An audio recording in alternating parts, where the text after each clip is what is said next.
Shiro bener-bener mengagumi sosok pahlawan seperti Kiritsugu. Maka itu dia ingin membantu dan menyelamatkan semua orang. Dan ya, sifat idealisnya ini yang bikin Shiro sama sekali gak pernah mikirin tentang keadaan dirinya sendiri. Bahkan waktu Archer mengatakan realitanya seperti apa, Shiro tetap kekeh mengejar impiannya itu. Dan sampai sekarang Shiro bener-bener ngebenci sosok Archer yang bertentangan dengan impiannya.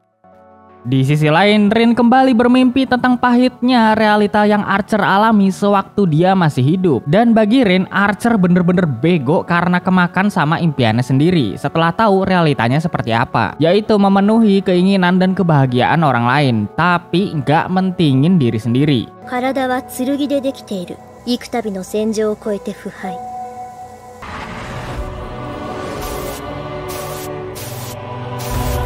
故に生涯に意味はなく、その体は剣でできていた。要するにこれ、あいつが英霊になった事件なわけ。なんてバカ。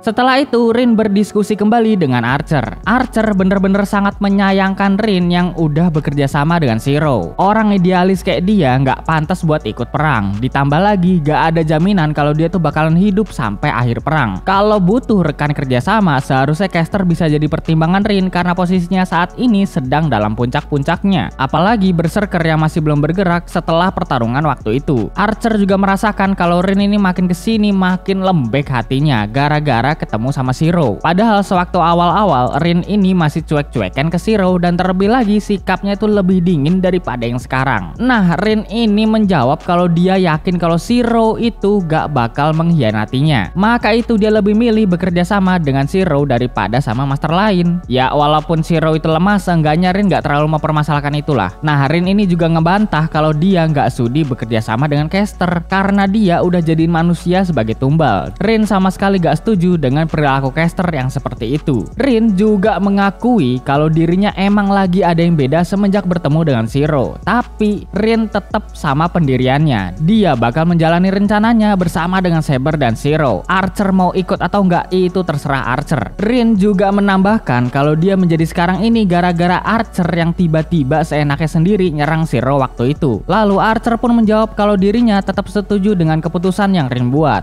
Tapi Archer cuma mengawasi mereka bertiga aja dan sekaligus menunggu Rin balik kayak dulu, plus menjaganya dari serangan master dan servan lain.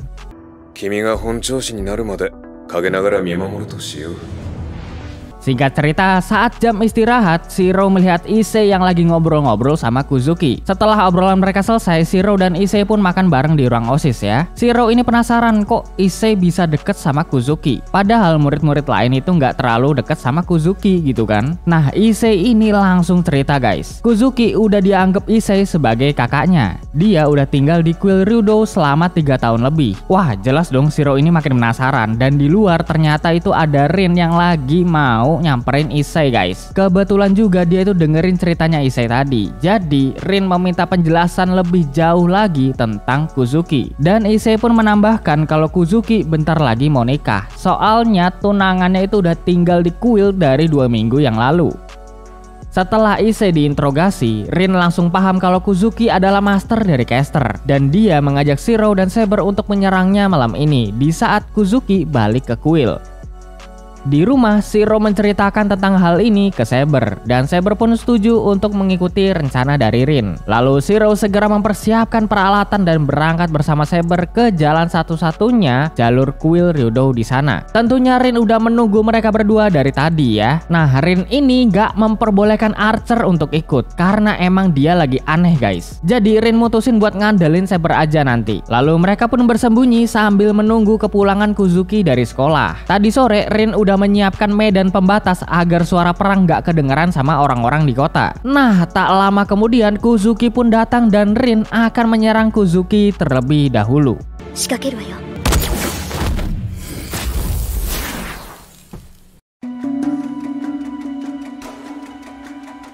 あなたは竜道寺にとどまるべきだ。実際に獲物は釣れた。Beneran guys, ternyata Kuzuki adalah master dari caster Medea. Caster akan menghadapi sumber serangan tersebut, dan di sini tiba-tiba Shiro nggak mengikuti rencana dari Rin. Dia milih untuk keluar langsung berhadapan sama caster, dan Rin yang bakalan menyerang Kuzuki bersama dengan Saber. Shiro langsung bertanya ke Kuzuki, apa iya dia lagi dikendaliin sama caster? Sampai-sampai rela ngorbanin orang-orang cuma demi kemenangan perang ini. Lalu Kuzuki pun menjawab kalau dia membebaskan caster untuk berbuat apapun. Kuzuki juga nggak peduli dengan orang-orang yang ada di kota, karena dulu Kuzuki cuma jadi pembunuh bayaran aja. Jadi perilaku caster sama sekali bukan hal yang kejam, kata si Kuzuki teman. Kemudian Kuzuki menyuruh caster untuk langsung melaksanakan rencananya agar bisa mengambil saber dari tangan Shiro. Dan Rin yang dari tadi mencari posisi akan langsung menyerang Kuzuki bersama dengan saber.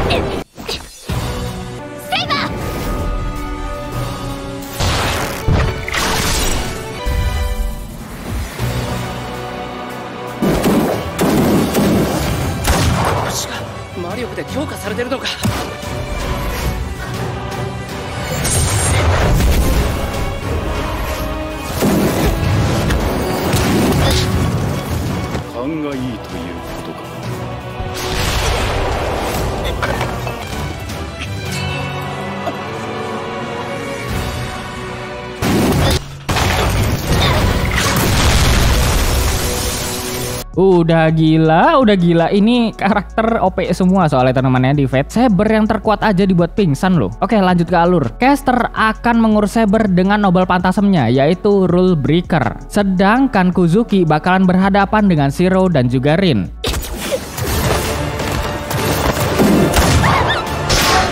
Watashi no you ni mai ni deru shika nou no nai master mo iru toいうことだ。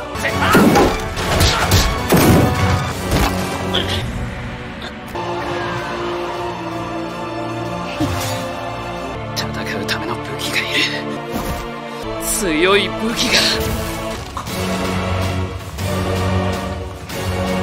とりあえず本。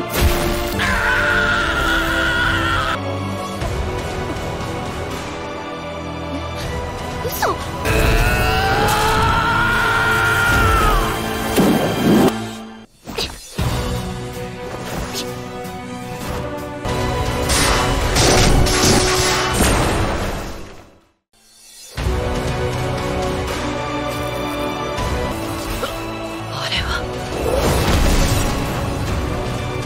Caster dan Kuzuki pun pergi dan bakalan membiarkan mereka terlebih dahulu. Kuzuki memiliki rencana lain yang bisa Caster pakai untuk mengambil saber dari tangan Shiro. Nah, setelah pertarungan tadi, Rin kaget dengan apa yang udah terjadi barusan. Shiro yang lemah bisa jadi seperti ini. Terlebih lagi, Rin baru pertama kali melihat Shiro memakai sihir kayak gitu. Shiro pun menjelaskan, dulu sewaktu diajarin sihir sama Kiritsugu, sihir pertama kali yang bisa dikuasai Shiro adalah sihir proyeksi daripada sihir penguat. Tapi walaupun udah berkali-kali latihan sihir proyeksi, hasilnya tuh percuma aja. Karena Shiro cuma bisa meniru bentuk luarnya doang. Di dalamnya kopong dan gampang rusak. Jadi Kiritsugu menyuruh Shiro untuk fokus latihan sihir penguat aja. Karena sihir proyeksi gak bakal berguna. Nah, Rin yang mendengarkan penjelasan Shiro semakin kebingungan dan ada perasaan janggal gara-gara tadi dia melihat Shiro meniru pedangnya si Archer punya ya. Lalu Rin memutuskan untuk pulang ke rumah masing-masing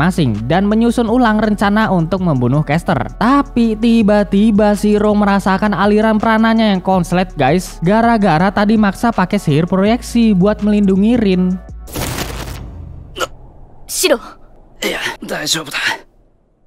Setelah sampai di rumah, Shiro dan Saber pun beristirahat. Selama Shiro tidur ini tuh dia tetap merasakan rasa sakit yang luar biasa ya, gara-gara aliran prananya yang rusak. Dan di saat pagi harinya, sebagian tubuh serta lengan kiri Shiro mati rasa. Tapi tetap bisa digerakin walaupun tenaganya tuh gak ada guys. Ya kayak kesemutan parah banget lah gara-gara 24 jam duduk sila begitu. Pas diri juga tetap bisa nopang badan kan, tapi emang mati rasa gitu ya. Mau dikasih es batu kayak atau digigit nyamuk tetap gak kerasa. Ya seperti seperti itulah contohnya. Bahkan di sekolah pun Shiro tuh bener-bener keganggu sama hal itu. Dan saat pulang ke rumah, Shiro malah lupa ketemuan sama Rin. Seharusnya mereka itu emang ngobrol-ngobrol sebentar ya tentang rencana selanjutnya apa, biar nanti tuh nggak kehilangan arah. Tapi karena Shiro udah terlanjur sampai rumah, yo wis lah, besok aja ngobrol-ngobrolnya gitu kan. Di sini Saber juga merasa ada yang aneh sama Shiro. Jadi kalau ada apa-apa mending Shiro tuh bilang ke Saber aja gitu kan. Siapa tahu nanti dia bisa ngebantu. Tak lama kemudian bel rumah pun berbunyi dan ternyata itu adalah Rin ya yang datang langsung ke rumah Shiro dong. 父さんなんで今日はここで会議するわ。こっちは今から昼なんだ。よろしくね。Lumayan agresif ya Rin ini. Setelah makan, mereka pun lanjut ngobrol-ngobrol sampai sore guys. Berarti untuk rencana kedepannya, Saber, Shiro, dan Rin harus berhadapan langsung dengan Caster. Mereka yakin kalau Caster bisa keluar dari kuil sekarang, karena dia punya mana yang lebih dari cukup. Bahkan udah lebih jauh lebih kuat daripada yang sebelumnya gitu. Nah, Shiro pun menyudahi pertemuan ini, karena emang udah malam juga kan. Dan Shiro mau nyiapin makan malam dulu. Tapi Rin ini emang gak mau balik guys. Malah dia tuh godain Shiro anjir. 藤村先生もさくらもここに来るんでしょ。なら私だって似たようなものじゃない。でもおかしくない？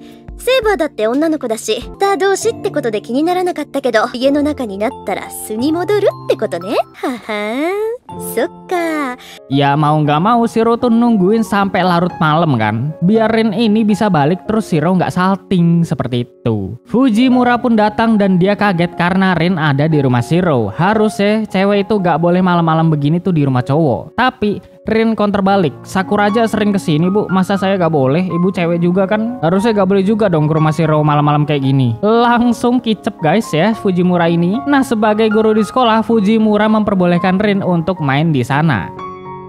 Setelah makan malam, Shiro yang lagi beres-beres tiba-tiba jatuhin piring, mangkok, gelas yang sangat-sangat banyak ya. Rin segera membantunya karena dia paham kalau Shiro ini lagi aneh dari tadi di sekolah. Oh, diam-diam sering merhatiin Shiro ya. Oke Mbak Rin. いや、それは。いいから、あなたはお茶でも飲んでなさい。 Lalu Shiro mau mandi duluan biar nanti bisa nganterin Rin pulang gitu kan. Nah setelah Shiro selesai mandi, Rin itu minta Shiro temenin ngobrol sebentar. Rin curhat kalau suasana medan sihir rumah yang diberikan orang tua itu beda-beda. Ayahnya Shiro memasang medan sihir yang ayem, adem, dan tentrem. Sedangkan di rumah Rin, ayahnya itu memasang medan sihir yang mencekam. Serasa gak bisa keluar kalau udah masuk ke dalam sana. Rin dari dulu belajar sihir turun-menurun dari keluarga Tosaka. Rin juga bener-bener seneng dengan apa yang udah dia jalani selama ini sebagai penyihir keturunan Tosaka. Shiro pun khawatir apa Rin merasa terbebani karena menanggung tanggung jawab itu. Nah Rin menjawab kalau dia sama sekali gak merasa terbebani, malah dia menikmati semua proses yang udah dia jalanin selama ini. Rin sangat-sangat tertarik untuk mempelajari hal-hal baru di dunia sihir, jadi Shiro gak perlu sekhawatir itu dengannya. Lagi pula dirinya menjalin kerjasama bareng Shiro karena dia yakin kedepannya pasti bakalan menyenangkan kalau Rin bersama dengan Shiro. Rin juga tetap harus memikirkan tujuan hidupnya agar bisa bahagia. Bisaan bat anjing bisaan, mantep selipan katamu mbak. エミヤ君と協力してるのだってあなたが面白いからだし。遠坂が楽しそうでよかった。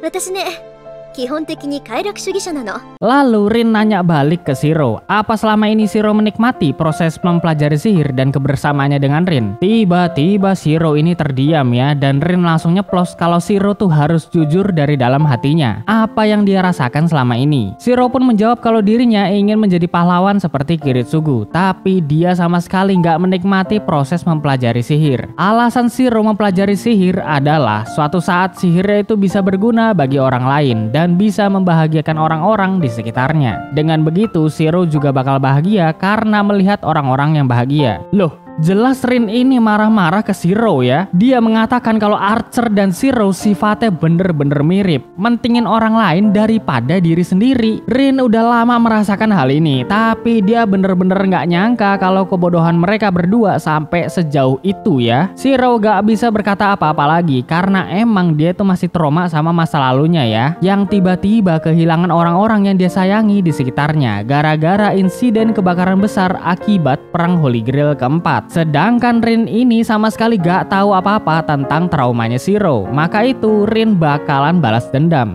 Dia mau bikin Shiro seneng dari hal-hal yang kecil dulu. Seenggaknya Shiro bisa menikmati kehidupan ini aja. Dan itu untuk dirinya sendiri, bukan demi kebahagiaan orang lain ataupun Rin. Rin juga bakalan nginep di rumah Shiro. Dia nggak mau balik dulu gitu kan. Peralatan mandi, make up, baju-baju semuanya tuh udah dibawain sama Archer. Jadi sekarang Rin mau nyiapin sesuatu buat Shiro dan sekaligus istirahat tidur. ちょっとうるさい、口答えするな。とっておきにスペシャルなのを味わわせてやるんだから。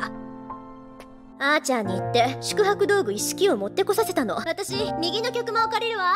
Lalu Shiro kembali menjalani latihan sihirnya. Nah, di sini Saber langsung mendatangi Shiro dan menanyakan keadaan tubuh serta lengan Shiro. Saber udah dari awal nyadarin kalau ada yang nggak beres sama tubuh Shiro semenjak pakai sihir proyeksi. Lalu tiba-tiba Archer pun datang dan dia kesini bukan untuk ngajak gelut ataupun ngebunuh Shiro ya, melainkan dia itu mau benerin aliran prana sihir Shiro. Dia tahu kalau Shiro ini kemarin pakai sihir proyeksi karena sewaktu mereka balik dari penyerangan Caster, Rin menceritakan tentang Shiro kepada Archer. Maka itu Archer datang ke sini sekarang. Archer mengatakan kalau aliran prana sihir Shiro yang sebelumnya pasif sekarang udah mulai bisa aktif. Jadi mana Shiro itu udah bisa mengalir ke prana-prana yang lainnya. Kalau Shiro bisa mengendalikan mananya sendiri sampai ke seluruh tubuh, maka Shiro bakalan balik normal lagi dan kekuatan sihirnya akan jadi naik drastis, terutama sihir proyeksi itu sendiri. Kemarin Shiro maksa pakai sihir proyeksi, maka itu prananya jadi shock gara-gara Shiro itu niruin pedangnya Archer yang luar biasa gila itu. Kemudian Archer pun membenarkan aliran prana sihir yang ada di tubuh Shiro.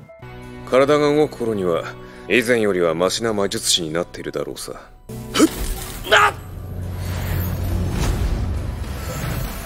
Dulu Archer yo pernah ngalamin hal ini, malah lebih parah dari yang dialami Shiro sekarang. Nah, di sini Shiro tuh sempet nanya-nanya tentang idealisme dan tujuan Archer bertarung, guys. Tapi aku gak bakalan ceritain sekarang, soalnya kepanjangan, guys. Aku ceritain sebab akibatnya pas nanti udah sampai konflik klimaksnya idealis Shiro ini ya. Pokoknya inti utamanya itu adalah menyelamatkan orang lain, ngebantu orang lain, tapi sama sekali gak mentingin diri sendiri. Itu keinginan yang goblok. Tapi Shiro ini bakalan tetap jalanin impiannya itu sebagai hero of justice. 他人も自分も救えない偽りのような人生だ。